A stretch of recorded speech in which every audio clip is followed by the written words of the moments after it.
Um, what does that enable you to do as a corner? It's rare to kind of have your kind of length and athleticism. What kind of advantage is that for you? Do you feel like on the field, and how do you use that to your advantage? I mean, I use my length and speed on the field for a lot of things, but mainly my press technique is it's difficult for receivers to get off the line towards me because of my length and my speed. Is also a difficult thing for them. So like around the whole field is a big problem for the wide receivers. I feel like. Audrey Snyder. Joey, kind of going along with your length, one of the things since you were recruited, everybody kind of said, we don't know if he'll stay at corner, if ever he'll move. Do you still feel like that's your best position, and do you think long-term that's where you're going to stay at? Yeah, definitely. I feel like I'm a corner. I play like a corner. My technique is like a corner, and that's the position I love to do. And if I have to move out of that position, I will. But right now, I feel like I'm at a good spot. So I feel like I'm good at this spot in this position. Mark Wogenrich. Joey, you said you came back because you knew this team, or you knew what this team was capable of. What is that? What do you think you guys are capable of? I feel like we all have our mind on the same goal, and we all are here for one job, and that's to win. And I feel like since we're all on that same page, that makes everything a lot easier. If we come together better and we play harder for each other and for our coaching staff and our teammates. And that's the big part of what we got going on right now. Tobias Wilborn. Yeah, I know the focus is the first game, but how much, when you look at that schedule in particular, you see week 2 and you realize what that could mean for your season playing a team like that potentially so early? We really didn't think much. We really haven't really thought about it that much, or me personally. I know the team hasn't because we're really focused on week 1. And we got Indiana, and whoever week 2 is, Ohio State, will be focused on them after we take care of business on week 1. And we're just going to go like that throughout the whole schedule, take every game one at a time. Audrey Snyder. Joey, when I was at your high school a couple years ago, you were telling me about film sessions with Dad back then and how they'd get pretty interesting. Yeah. Do you still watch film with him? And if so, what's that like? Yeah, I still watch film with him when I have the time. I send him some of my stuff that I like for him to see or watch. And it's been great. He always gives me heads up on things I need to work on and off the field. And it's a plus that some players and some people don't get to have. And I take advantage of that to the extent I can. Bob Founders. Joey, what are your impressions and what have you seen from a couple of young wideouts? Maybe you've had a chance to go against them either last year in practice or just maybe they're what they look like this year. John Dunmore and TJ Jones. I know that you guys are trying to, on the offensive side, you have Jahan Dotson, but there's a couple of spots open. What have you seen from those guys? Those guys are amazing on the field. They jumped from such a high ceiling from last year to this year. It's ridiculous. And there's a lot more guys. You got Washington, a young freshman that came in, Keandre. They're both putting a lot of great stuff on tape and film, showing that they're ready to play. And I'm proud for those guys to be able to compete at a high level so fast because it's a really hard thing to do, and not a lot of people can. Lauren Mulsler. Hi, Joey.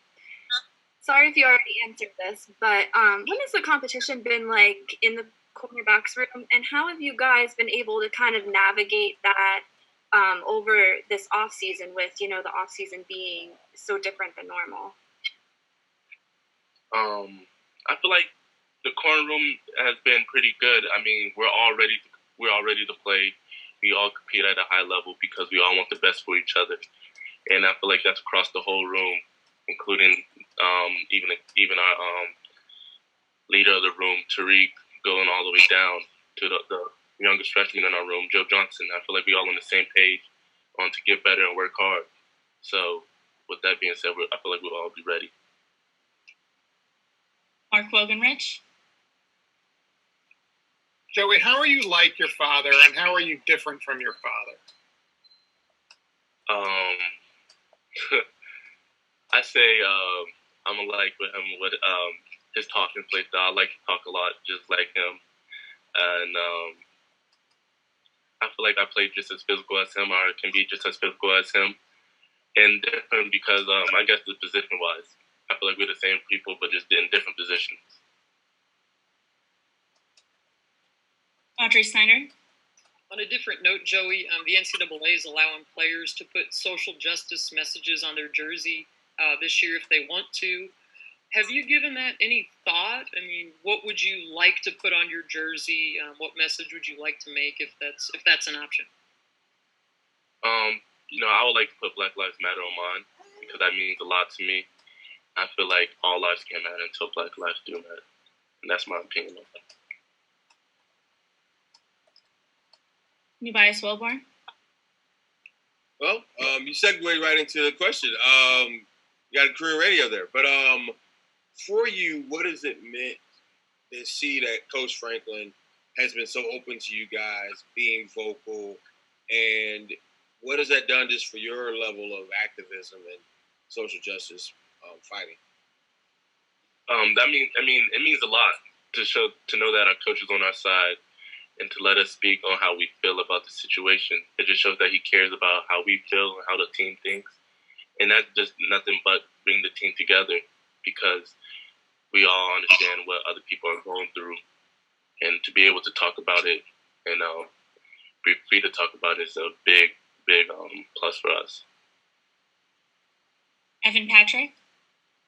Hey, Joey. So I wanted to ask you about your family, specifically your sister and your parents in founding the Jasmine Center for Special Education.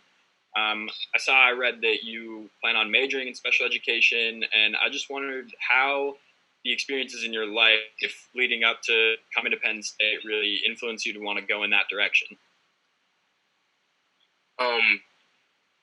Pretty much me just being around my sister my whole life and playing the big little brother role because she's a year older than me. It's been a lot. It means a lot to me and my whole family, and it just feels right to do that for my sister and for the other people out there that need help or like can't get the best help they can. So that's the main reason why I'm doing that. Audrey Snyder. Sorry, just going off of that, Joey, is that still your plan major-wise, or do you think you can make that work, or? Yeah, that's my plan, and I'm gonna try to make that work to the best of my ability, and that's my goal, and that's the one thing I want to achieve right now. So, yeah. And what has? I'm all in for that. I'm sorry. What has your sister taught you? She just taught me, about being more patient with people, being more loving and understanding. And not everybody has it as easy as the next person. So you just got to be more understanding and more loving and more caring. And that's the main thing she taught me. My parents did a good job of teaching all of us that to raise my little sister, my big sister.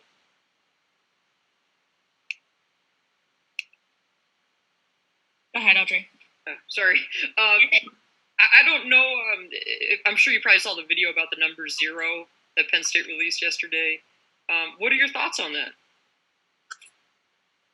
I feel like that's a cool new tradition that we brought to Penn State, and whoever we think at the team deserves to wear that number 0 should be able to wear that number 0 and rock it with honor because they were the chosen ones to wear that number. And I feel like that's just another great thing that we have with this team. Evan Patrick. Yeah, and so going off my last question too, I read that you want to take over your parents' business and working with the Jasmine Reed Center. And so I guess from your perspective, how did that come about, and how involved were you with your family in kind of helping get that started? My mom had this plan since I was 6 years old when she first started her first daycare. in Bakersfield, California, where we used to live. And ever since then, our whole family's been involved with that whole process and that whole meaning to us and trying to help others, including my sister. So since then, it's been a huge part of my life, and I would love to keep continuing doing what I'm doing with that.